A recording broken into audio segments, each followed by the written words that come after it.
Peter Tillmann is a dairy farmer. He puts in 7 days a week on the family farm.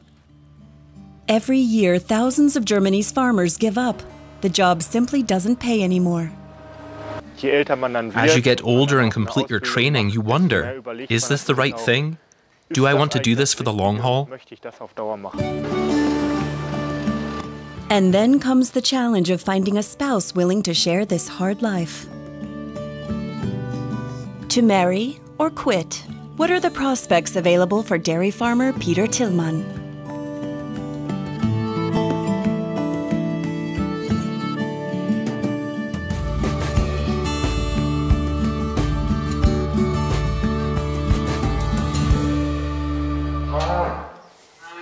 There's stress in the barn. A cow is about to give birth. But something's wrong.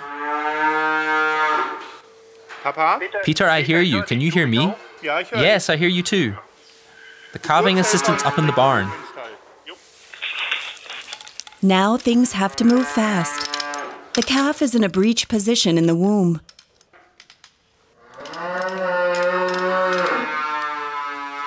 Peter and his father, Antonius Tillmann, have attended to lots of difficult births.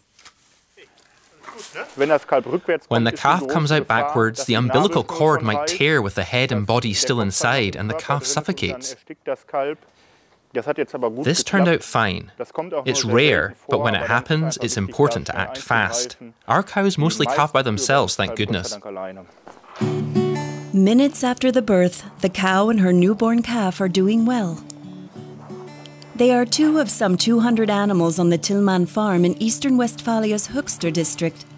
At 90 hectares with around 120 dairy cows and an annual turnover of about 600,000 euros, it's a typical family farm. During the good years, it makes about 100,000 euros in profit, most of which comes from EU and German state subsidies. Peter trained to be a farmer. He's the 5th generation of his family to work the land, and he hopes he won't be the last. If you think ahead, the goal is to hand the operation over to the next generation, so it's important to find a partner to have children with. He's been searching the area villages and on the internet, but so far, no luck. And little wonder, considering what a normal day on the farm is like. We started at 5:30 this morning, so we get the livestock fed on time. I don't know when we'll be quitting, probably around 10 or 11. We can't say exactly right now. Not every workday is that long. They can only work outside in fair weather. Most of the money is made from milk. A little extra comes from growing wheat. Is it worth all the hard work? Peter and his father worked out that they average about 13 euros an hour net income. Would that be enough for a future farmer's wife? In 1970, Germany had over 1 million farmers. Since then, over 3/4 have hung up their overalls. Peter can understand that, especially after slaving away for days alone. As a boy, I helped out a lot. Back then, I knew I wanted to become a farmer. I always wanted to do what my father and grandfather had done before me. As you get older and complete your training, you wonder, is this the right thing? Do I want to do this for the long haul?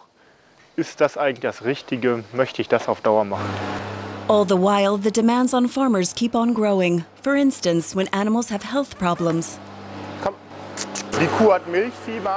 The cow's got milk fever.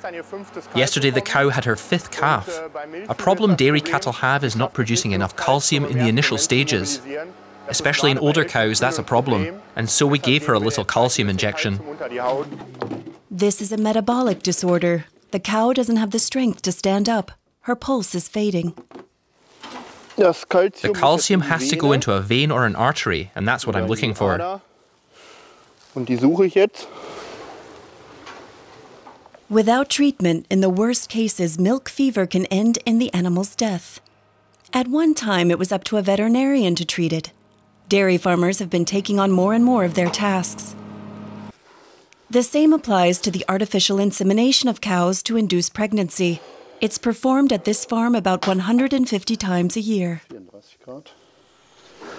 The sperm is deep frozen. We have to thaw it out here so it can then take effect inside the cow.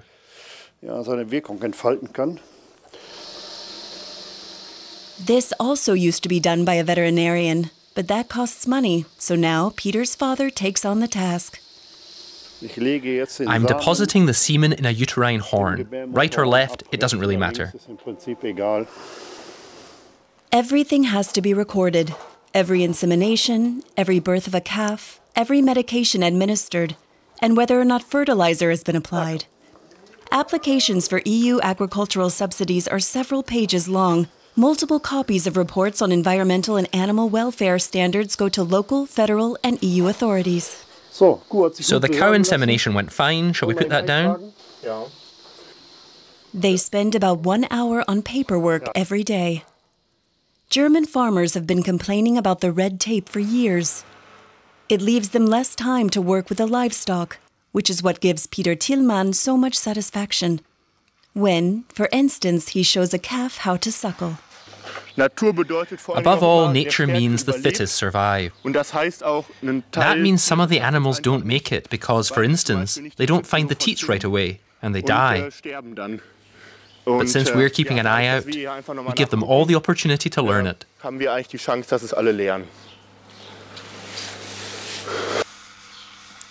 The newborn calf is one example. It's somewhat less satisfying, but just as important to clean out the barn. Our cows get fed in the morning and have enough food for 24 hours. Before we put it out, we give the feeding table a good sweep to make sure it's thoroughly clean. We clear the remaining fodder away to make room for the fresh feed. A cow gives around 30 litres of milk per day, so the farm produces 3,000 to 3,500 litres of milk daily. The robot milks the cow. The milk is collected here until the cow's been milked dry. Then it's pumped out and passed through the filter here and on into the tank. There it's cooled to 4 degrees Celsius and the dairy picks it up every 2 days. The cows have to learn to hit the milking unit regularly. It's harder for shy cows. The farmers try to calm them down. You're a fine cow. A really fine one, and so good. You see? Well, sure. It'll be all right. An automated milking system costs over 150,000 euros. Not only does it cut down on labor, it also helps to monitor the cow's health using sensors. All the cows wear a collar. It tells me straight up if the cow has been chewing enough, if she's had enough exercise or not. Then I can give the animals the proper care and, in an emergency for instance, also call the veterinarian.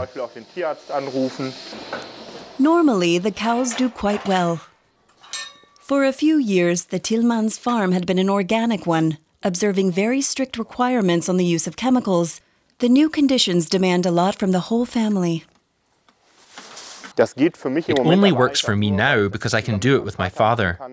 If I'd had to make the transition on my own, it would have been too much. We have so much to relearn and pay attention to. For example, what goes into the silage to be fed to the livestock? On this farm, it's a mixture of grass, clover, corn, grain, and faba bean meal. 6 tons of it every day.